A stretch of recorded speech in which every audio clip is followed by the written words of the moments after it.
In the long, blood-soaked history of Rome, emperors have been called many things: tyrants, conquerors, madmen, gods. But there is one emperor whose name was spoken only in whispers, a boy emperor who turned the mighty eternal city into his personal stage of scandal and desire, a ruler who dressed not as a warrior, but as a bride, a teenage boy who ordered physicians to carve into his flesh, seeking to transform himself into something Rome had never seen before, and a priest who forced senators, generals, and citizens alike to bow before a foreign sun god while he danced in silk and jewels.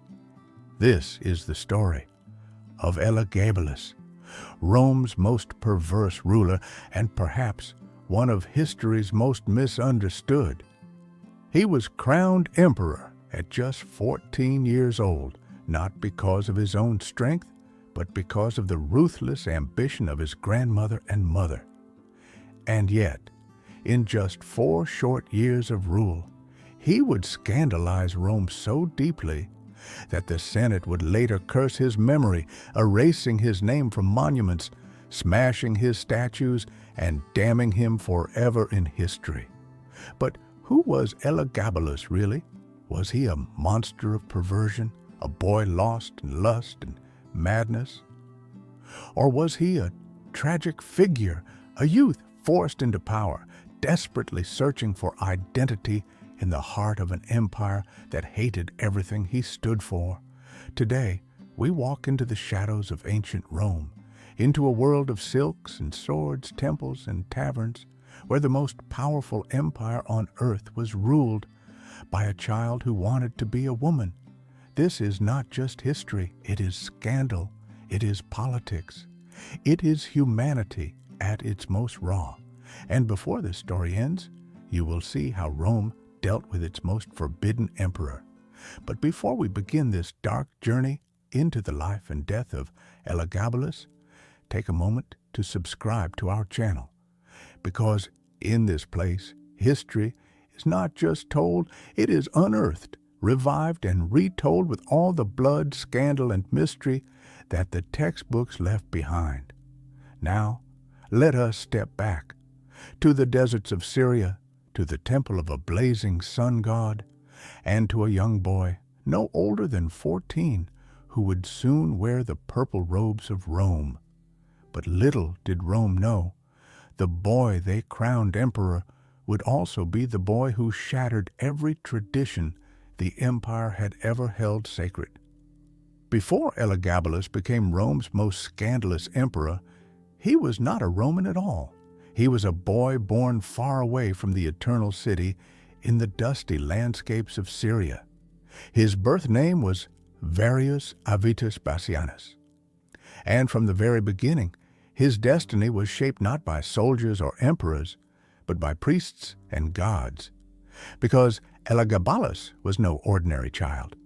He was the high priest of a foreign sun god, the god Elagabal, worshipped in the great temple at Emesa, his home city. Imagine him, a boy draped in shimmering silks, his face painted, his hands lifted toward the blazing Syrian sun. While other children played in the streets, Elagabalus performed solemn rituals, beating sacred drums and dancing before an enormous black stone, a meteorite said to have fallen from the heavens, believed to be the very embodiment of his god. To the Romans, this religion was exotic, alien, unsettling. But to the people of Emesa, the boy was sacred. He was their link between earth and the divine. Yet fate was already stirring far away in Rome itself. For in the early 200s A.D., the mighty Severan dynasty, rulers of the empire, was trembling. Power was slipping. Intrigues grew sharper. And one woman, the grandmother of this boy priest, saw an opportunity. Her name was Julia Maesa. Julia Maesa was no ordinary grandmother. She was the sister of Julia Domna, the Empress of Rome. She had lived in the palaces of emperors, watched wars unfold, and studied the art of survival. When her nephew Emperor Caracalla was assassinated in 217 AD, Rome fell into the hands of a new ruler, Macrinus, a man the soldiers barely trusted. Macrinus was not of noble birth nor of the Severan bloodline, and Julia Maesa knew this was her chance. She spread whispers among the legions stationed in Syria. She pointed to her young grandson, the boy priest of Emesa, and told the soldiers a dangerous tale, that this boy was not merely the high priest of the sun. He was the secret son of Caracalla himself. Was it true? Most likely no. But in Rome, truth often mattered less than the story people chose to believe. The soldiers, angry with Macrinus, hungry for a return of Severan glory, rallied to the boy. And in 218 AD, just 14 years old, Elagabalus was lifted onto the shields of the Syrian legions, declared emperor by force of will and whisper. Macrinus tried to resist, but when the armies clashed, he was defeated. Rome's throne, the throne of Augustus, of Trajan, of Marcus Aurelius, was handed not to a general, nor a senator, nor a statesman, but to a boy draped in silks, a boy who worshipped a god Rome had never known. And as the legions marched one toward the eternal city, the Senate and the Roman people braced for their new ruler. Little did they know, the emperor they were about to crown would soon tear apart the very fabric of Roman tradition. The year was 219 AD. Rome, the heart of the empire, the eternal city, awaited the arrival of its new emperor. But when the boy from Syria finally entered the capital, the city did not welcome a Roman general scarred from war, nor a seasoned senator draped in white togas. Instead, they saw a foreign priest, draped in flowing silks, his face painted in bright powders, his hair carefully curled and perfumed. He did not march like an emperor. He processed like a god. At his side was carried the sacred black stone of Emesa, the meteorite that embodied the sun god Elagabalus. Behind him trailed Syrian priests, musicians, and dancers, a spectacle Rome had never seen. For the first time in its long history, the eternal city was not welcoming a soldier or a statesman, but a child god king who demanded worship for a deity the Romans neither knew nor trusted. To the Senate, this was disturbing. To the Roman people, it was humiliating. Rome had conquered half the world, yet now they were being asked to bow to a stone from Syria, carried by a boy. But Elagabalus did not care. In his eyes, he was not merely emperor, he was the living high priest of the sun, and Rome itself would kneel before his god. At first, there was curiosity. The Romans whispered about the beautiful boy, about his strange robes and sacred rituals. But soon, curiosity turned to unease, because Elagabalus was not like any emperor before him. Where emperors of the past had tried to blend into Roman tradition, Elagabalus shattered it openly. He brought his god into Rome's grandest temple, pushing aside Jupiter, the very king of the Roman gods. He forced senators and generals, men who had marched across continents, to stand in sacred ceremonies where he danced in silk, casting incense and singing hymns in a foreign tongue. The mighty Senate, humiliated, could only watch. And behind palace walls, stranger rumors began to spread. The boy emperor was said to delight in banquets that stretched into the night, filled with games and indecency. He was said to laugh at Roman traditions, mocking the gods of old, declaring that his son deity was the only true God. Rome, the city of iron discipline and ancient values, was being turned into a stage for a teenage priest's religious theater. And then came the marriages marriages that would scandalize the empire, marriages that would brand Elagabalus not only as eccentric, but as sacrilegious. Rome had seen emperors wed before. Some had married for love, others for politics, but never had Rome seen marriages like those of Elagabalus. Still barely more than a boy, he entered Rome draped in silks and divine arrogance, and almost immediately he sought wives. Not one, not two, but 5. His marriages were not bonds of love, nor alliances of politics. They were performances, spectacles meant to shock, to unsettle, to amuse himself, and perhaps to humiliate Rome. His most infamous union was with Aquilia Severa, a Vestal virgin. The Vestals were sacred. Chosen as children, sworn to 30 years of chastity, they were the beating heart of Rome's religious purity. Their duty was to guard the eternal flame of Vesta, the goddess of the hearth, upon which Rome's safety was believed to rest. For a Vestal to break her vow meant death, and for an emperor to marry one was unthinkable. It was sacrilege. Yet Elagabalus paraded Aquilia Severa before the Roman people, declaring that their marriage was divine, a union between the high priest of the sun god and the high priestess of the eternal flame. To him, it was symbolic. To Rome, it was blasphemy. The Senate was horrified.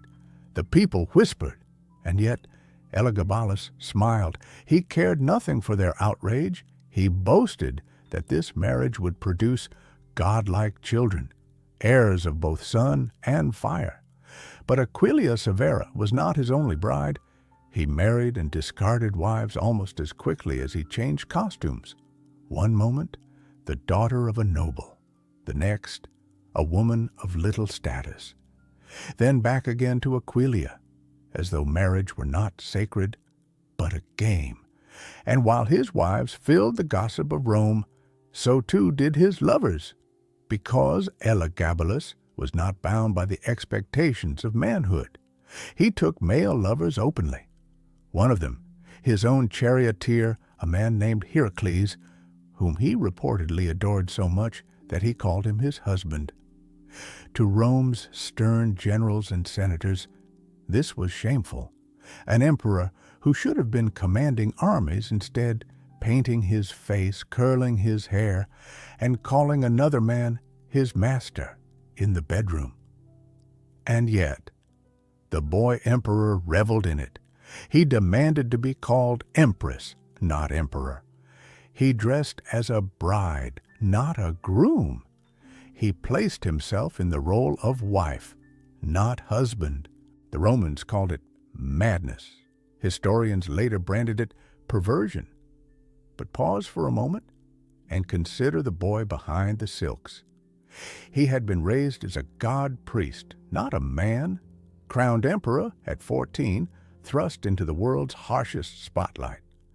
Perhaps in a Rome that demanded he be soldier, conqueror, patriarch, he sought instead to be who he truly felt he was. Was this perversion? Or was this the desperate cry of a soul searching for identity, centuries before the world had words to understand it? But to Rome, compassion had no place here. Every marriage, every lover, every whispered rumor about the boy emperor spread like fire through the streets. And behind the golden walls of the Palatine Palace, his experiments with identity and desire grew ever stranger. Whispers claimed the emperor was no longer satisfied with dressing as a woman. He wanted to become one. The whispers had grown darker. The marriages, the lovers, the silks and painted face, these alone had scandalized Rome. But what came next was something the empire had no words for, because Elagabalus, emperor of Rome, wanted to become a woman. Ancient historians tell us that he dressed not only in feminine clothes, but insisted on being called empress. He delighted in serving as a bride, never a groom, At banquets he would recline not as the master, but as the submissive partner.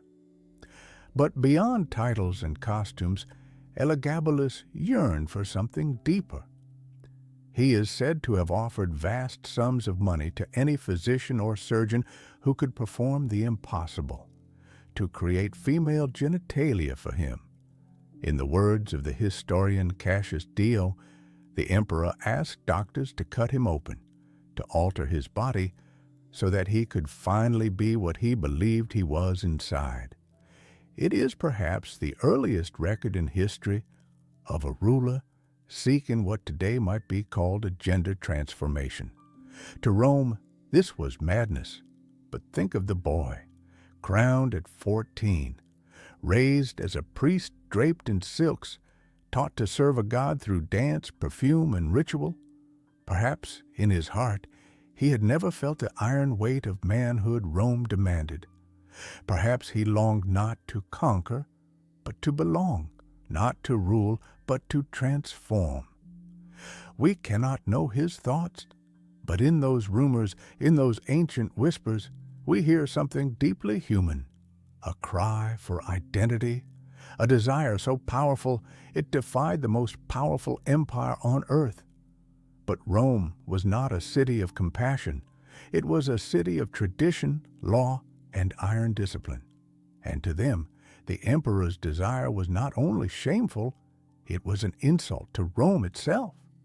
The soldiers laughed, the senators sneered, and in the taverns of the city, tales spread of an emperor who sold his body, even as ruler of the world. For Elagabalus was said to have disguised himself at night, slipping into brothels, offering himself to strangers. Some accounts say he built chambers in his palace where he played the role of prostitute, ordering his guards to invite men in, so that even as emperor, he could experience the humiliation of being chosen, rejected, or discarded. The Romans saw a monster of perversion, and yet, while he explored identity in secret chambers, Rome outside was watching. The city grew restless. The whispers grew louder, and his enemies in the Senate and the Praetorian Guard sharpened their knives. Because what began as amusement was now becoming dangerous. The emperor's scandals were not only personal, they were political. The order of Rome itself was unraveling, and soon the boy who wanted to be a woman would learn the cruel price of scandal in an empire built on steel.